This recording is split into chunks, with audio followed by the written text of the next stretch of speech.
Hey right bags, it's Jade. I'm giving you a lowdown on what I think of Dungeons of Hinterberg. It's a brand new action RPG game that's come out on Xbox Game Pass and PC. Obviously you can just go and buy it on Xbox too. I've been live streaming it for the last couple of days and you know what? It's a pretty cool game. I definitely want to talk about it and show you guys how you shouldn't miss out on something. It's got plenty of depth in it in terms of upgrading your character, getting new weapons and gear, and maybe some replayability as you take on over 25 dungeons set in the Swiss Alps in a charming adventure game. At times it's got this real cozy vibe as you run around a hub world, basically meeting people and learning how to upgrade or get better acquainted with people so you can get new items and new skills.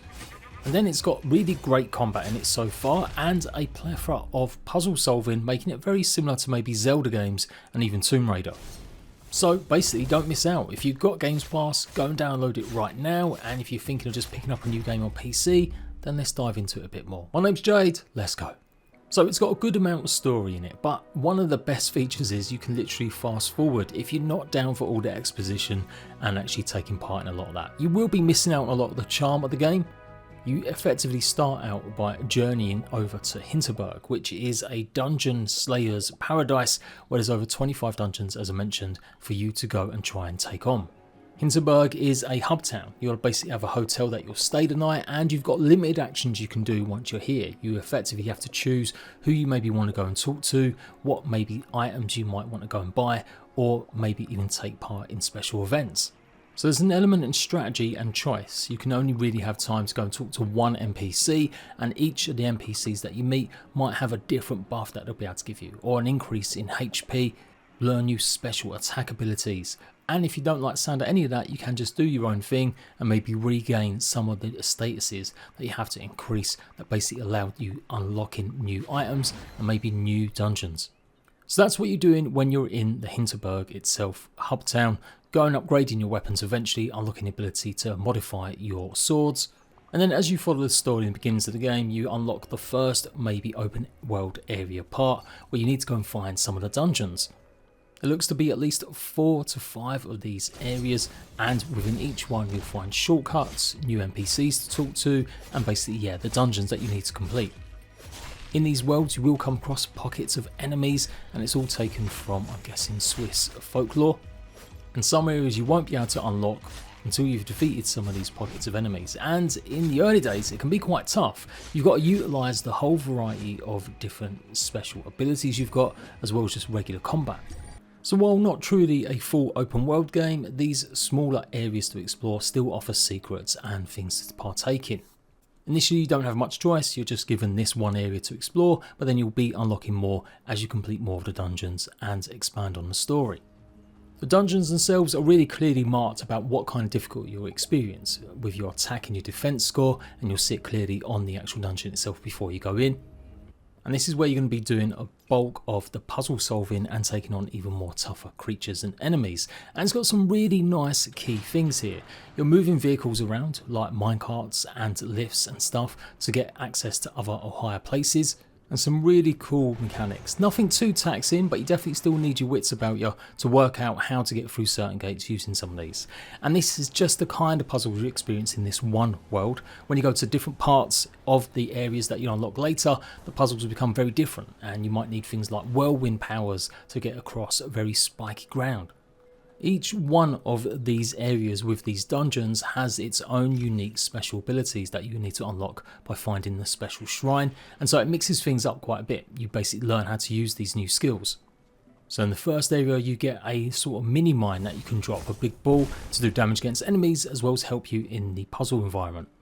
The second area that you'll come across, you will have access to that whirlwind, as well as be able to fire projectiles to move things around and gain access to new platforms.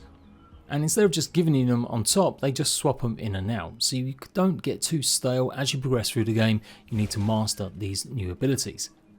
It's definitely something that opens up even more, and you start to realise how much depth there is to the game and systems at play. It's got a charm system, simple enough, 9 slots. Each charm has a number of spaces it can occupy, 3, 4, 2, 1, and then you can fit them 9 slots with whatever combination you can. So as long as you've got the space, you can equip and adjust what kind of attack style you've got. Are you going to increase your magical defense? how much damage you do, or give yourself new abilities. And you find these in various chests as well as rewards for completing certain things. When it comes to combat, it's pretty generic at the beginning. You've got a heavy attack and then just a regular attack, and using them in combination can help you take on the enemies. But eventually you'll unlock even more skills to use, like a blade tornado.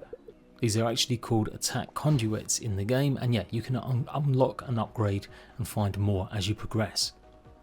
And once you start getting these, it makes combat even more fun. I was starting to think it would be quite generic, but when you finally realise that you can get some of this stuff, it does make it a lot more interesting and much needed. Combat can be quite challenging if you're not at the right level and you're not taking advantage of some of the loot that you find along the way. As I said, you gain rewards from certain chests that you might find out in the open and maybe for completing certain dungeons, and these really go along the lines of just increased armor pieces. There's different armor sets that you can get, or armor pieces for each thing, like your leggings, your gauntlets, your pads. The one disappointment being they don't actually change the look of your character, they only just basically increase. So it ends up being a little bit underwhelming, not seeing any visual changes to go along with the increase in your skills. And we're talking typical stuff here, like increase your HP, attack damage, resistance to magic and stuff. Some armor pieces will have better stats than others.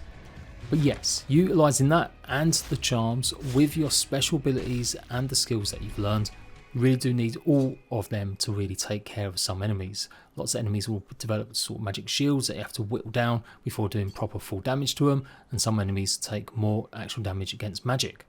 There's plenty of these little loot drops and pods you pick up, much of it just trash and HB, basically hinterland bucks that you can go ahead and buy potions, and these weird little black orbs that you can use to refill your health.